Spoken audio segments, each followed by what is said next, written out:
Olá, hoje a gente vai mergulhar fundo numa oportunidade que, olha, tá dando o que falar no mundo dos concursos. O novo edital para o Tribunal de Contas de Santa Catarina, o TCS-SC. Olá, pois é, uma oportunidade e tanto. A gente recebeu aqui os documentos do projeto básico e a nossa missão é clara: decifrar o que esses papéis significam na prática para quem sonha com uma carreira de elite no setor público. E já adianto que tem muita informação valiosa aí. Muita. E os números são de parar o trânsito, né? Um salário que beira os 19 mil reais, mas com pouquíssimas vagas. A equação é simples: recompensa alta, competição altíssima. Ok, vamos analisar isso a fundo. Exatamente. E antes mesmo dos números, eu acho crucial entender o peso desse cargo. Um auditor de controle externo não é, assim, um burocrata qualquer. Não mesmo.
Olá, hoje a gente vai mergulhar fundo numa oportunidade que, olha, tá dando o que falar no mundo dos concursos. O novo edital para o Tribunal de Contas de Santa Catarina, o TCS-SC. Olá, pois é, uma oportunidade e tanto. A gente recebeu aqui os documentos do projeto básico e a nossa missão é clara: decifrar o que esses papéis significam na prática para quem sonha com uma carreira de elite no setor público. E já adianto que tem muita informação valiosa aí. Muita. E os números são de parar o trânsito, né? Um salário que beira os R$19 mil, mas com pouquíssimas vagas. A equação é simples: recompensa alta, competição altíssima. Ok, vamos analisar isso a fundo. Exatamente. E antes mesmo dos números, eu acho crucial entender o peso desse cargo. Um auditor de controle externo não é, assim, um burocrata qualquer. Não mesmo. Na prática, é um fiscal da sociedade, sabe? É quem garante que o dinheiro dos impostos que sai do nosso bolso está sendo usado de forma correta nos hospitais, nas escolas, nas obras. É uma responsabilidade gigantesca. Gigantesca. E a grande vantagem aqui é que a gente tem uma espécie de mapa do tesouro antes de todo mundo. Saber detalhes como a banca e a estrutura da prova com mais de um ano de antecedência é algo raríssimo. É a maior vantagem competitiva que alguém poderia querer. Um mapa do tesouro, gostei disso. Então vamos abrir esse mapa e ir direto para o baú de ouro. Os números. O documento fala em 20 vagas imediatas, mais a formação de um cadastro de reserva. 20 vagas. É um número enxuto. E o salário, vamos ser diretas, R$ 18.984,72.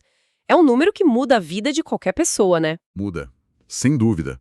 Mas é fundamental que quem está de olho nesse concurso entenda de onde vem esse dinheiro. Não é um valor fixo que simplesmente cai na conta todo mês. A estrutura é um pouco mais sofisticada. Como assim? O vencimento básico é de R$ 10.486,56.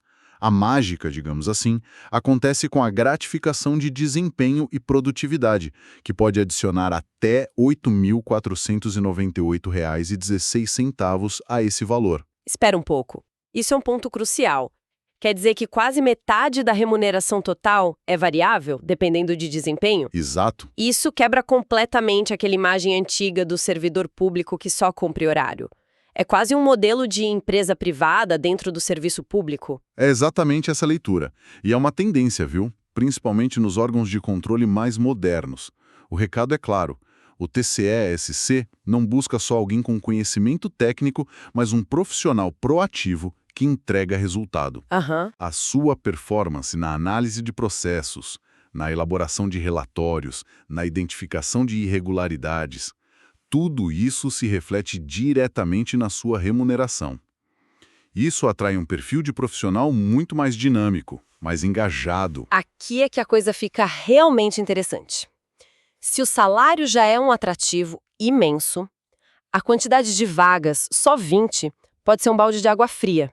Pode parecer, a princípio. Mas aí entra o famoso cadastro de reserva. Para quem está de fora, isso soa meio como uma promessa vaga. Na prática, é uma esperança real ou é só uma formalidade no edital? O fascinante aqui é que, em órgãos como um tribunal de contas, o cadastro de reserva é uma peça central no planejamento de pessoal. A rotatividade é constante. Pessoas se aposentam, passam em outros concursos. Exato. Auditores se aposentam, outros são exonerados, o órgão não pode parar. Manter um banco de talentos de aprovados é a forma mais eficiente de repor essas saídas. Historicamente, concursos para tribunais de contas costumam chamar um número bem superior ao de vagas iniciais. Sério? Tipo, quanto a mais? Olha, não seria nenhuma surpresa se chamassem 40, 60 ou até mais aprovados ao longo da validade do concurso. Nossa, então a estratégia do candidato muda. Não se trata só de lutar para estar entre os 20 primeiros. Perfeito. Mas de garantir uma boa classificação geral, digamos, entre os 100 melhores, para ter uma chance real de ser nomeado nos próximos anos. É pensar no médio prazo. Uma boa classificação no cadastro de reserva de um concurso desse nível é um ativo valiosíssimo. Agora, Um salário desses e a promessa de mais vagas, claro, não vem de graça.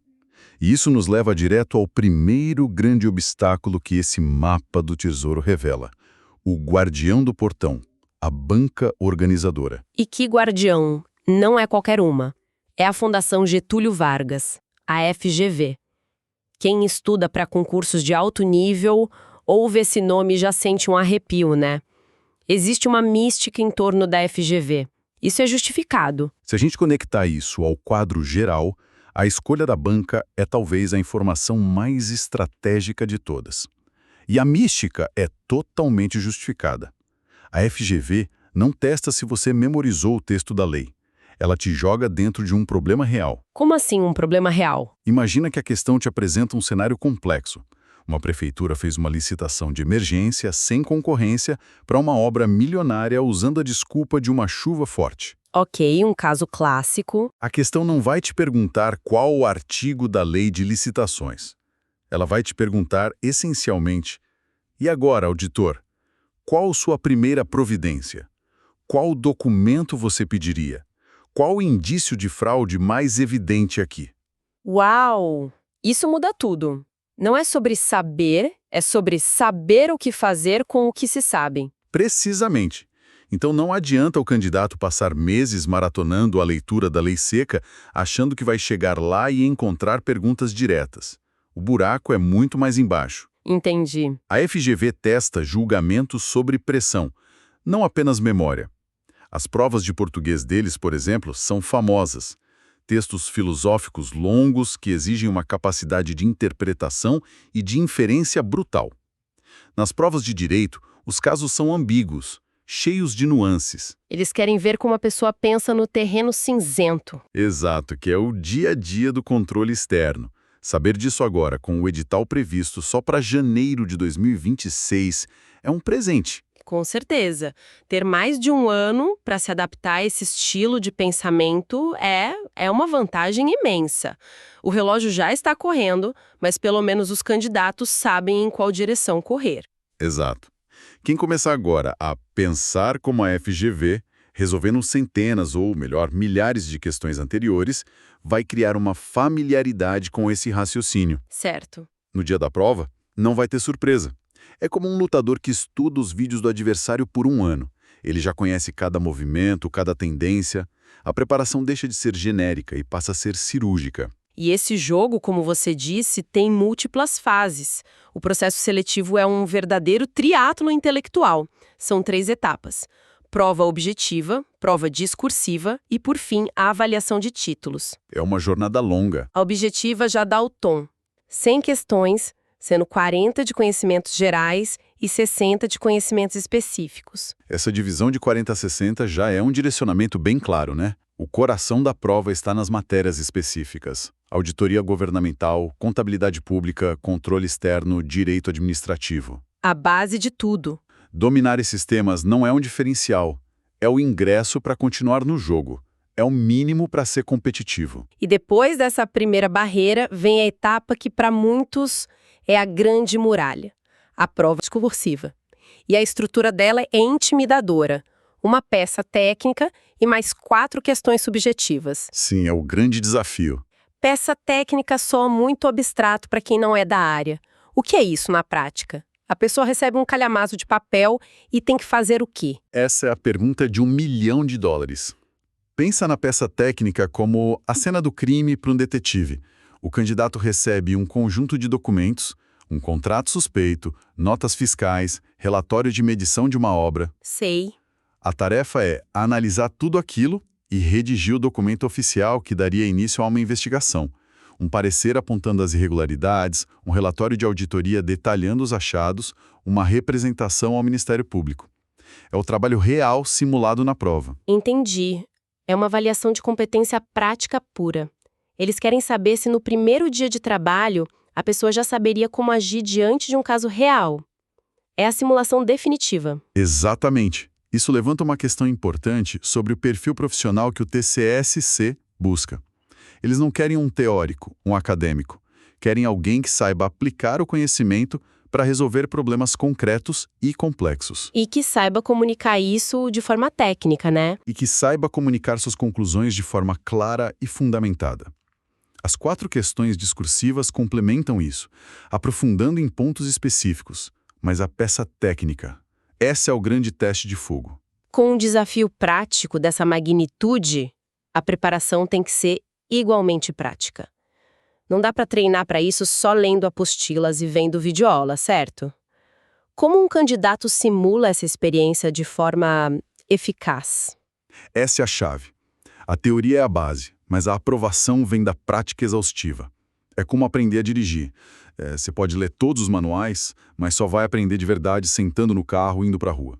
Boa analogia. Para a prova, isso significa refazer dezenas de provas discursivas anteriores, especialmente da FGV, cronometrando o tempo, aprendendo a estruturar o texto, a selecionar os argumentos mais fortes.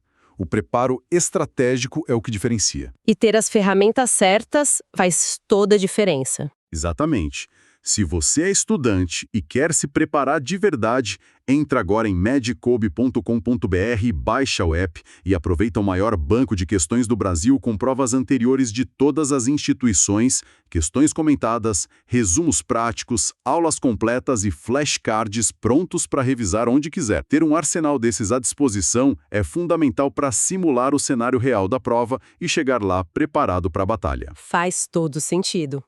A prática leva à perfeição ou, nesse caso, à aprovação. E falando em batalha, vamos dimensionar o exército. O contrato com a FGV traz uma estimativa que nos dá uma noção do tamanho da disputa. A previsão é de cerca de 5.000 candidatos. 5.000 é um número expressivo. Se a gente pensar nas 20 vagas iniciais, isso dá uma relação de 250 candidatos por vaga. É um número que pode assustar. Pode, mas não deveria. Esse número bruto, 5.000, precisa ser colocado em perspectiva. Primeiro, cargos na área de controle, com essa remuneração e relevância, são o topo da pirâmide do serviço público. É natural que atraiam milhares de pessoas do país inteiro. Certo, é um concurso de alcance nacional. Esse número é, na verdade, um selo de qualidade, uma confirmação do quão valiosa é essa oportunidade. Segundo, e mais importante, desses 5.000 inscritos, a concorrência real de gente que está estudando em alto nível há meses ou anos é uma fração muito menor. Você está dizendo que a maioria dos inscritos não são concorrentes de fato. Estou dizendo que existe o candidato turista, que se inscreve por impulso, e existe o candidato profissional que está se preparando com um método com disciplina. A disputa real acontece nesse segundo grupo, que talvez seja de 500 a 1.000 pessoas. Ah, isso muda a perspectiva. A concorrência ainda é acirrada, sem dúvida, mas não é a multidão de 5.000. Olhar para o número total pode paralisar, mas entender a dinâmica da competição pode motivar. A vaga não vai para quem é mais inteligente, mas sim para quem está mais bem preparado. É uma ótima maneira de recontextualizar. Não é sobre a multidão, é sobre estar no pelotão da frente. Ok, vamos amarrar as pontas. A análise desses documentos nos deu um panorama muito claro. Sim, um roteiro bem completo. Temos a banca FGV, que exige raciocínio e não decoreba, um salário inicial que pode chegar a R$ 18,9 mil, com uma parte significativa atrelada ao desempenho. 20 vagas imediatas, mas com uma grande e real possibilidade de chamarem muito mais gente do cadastro de reserva. Um ponto importantíssimo. E uma prova que é um verdadeiro teste de resistência, culminando numa discursiva que simula o trabalho real. Então, o que tudo isso significa, no fim das contas... Significa que a corrida pela aprovação no TCS-SC não começa em 2026 com o edital. Ela começou agora. Quem ouve nossa conversa e entende a profundidade dessas informações, já está lá à frente. A informação é poder, nesse caso. Totalmente. Cada detalhe, o estilo da banca, a estrutura da remuneração, o formato da prova discursiva, é uma peça de um quebra-cabeça estratégico. Usar esse tempo para construir uma base sólida, direcionada para a FGV e com foco na aplicação prática do conhecimento, é o que vai separar os aprovados dos milhares que ficaram pelo caminho. Esta é, sem dúvida, uma das oportunidades de ouro do serviço público para os próximos anos. Uma maratona, como você disse, e a largada já foi dada. A preparação tem que ser séria e começar imediatamente. Perfeitamente. E para quem nos ouve, eu gostaria de deixar uma provocação final. Algo para se pensar além das técnicas de estudo. A jornada de preparação para um concurso desse nível é brutal, mas ela transforma. Transforma de que maneira? Independentemente do resultado final, O processo de dominar matérias tão complexas e de aprender a resolver problemas sob pressão molda o profissional e o indivíduo de uma forma muito profunda. Então a pergunta a se fazer não é apenas eu quero aquele salário. Tem algo mais, né? A pergunta é, além da estabilidade da remuneração, que tipo de impacto eu quero causar na sociedade com uma função tão poderosa como a de um auditor? E como essa jornada de preparação pode me tornar uma versão melhor de mim mesmo? Essa reflexão pode ser o combustível para os longos dias de estudo que virão.